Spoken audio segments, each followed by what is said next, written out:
သာသနာ့မောင်တော်ယောက်ျားဒီတော့သာသနာ့မောင်နတ်သမီးလေးပါဖြစ်တယ်လို့တော့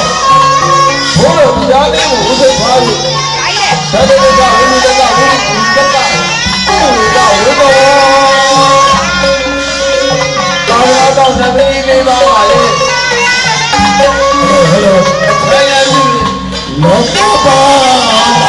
သာသနာ့တော်နတ်တွေသာသနာ့တော်နတ်တွေဆောင်းဆောင်းတဲ့မြတ်မာပြေဟဲ့အထွတ်တင်မင်္ဂလာပဲ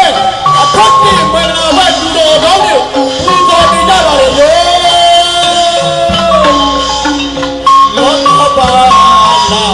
သာသနာ့တော်နတ်တွေသာသနာ့တော်နတ်တွေသာသနာ့တော်နတ်တွေဆောင်းဆောင်းတဲ့မြတ်မာပြေဆိုင်ကိုကျေးဇူးတင်ပါဗျာဘုရားထိတ်တာဘုရားထိတ်တာမြတ်ကိုလည်းဆိုင်ကိုကျေးဇူး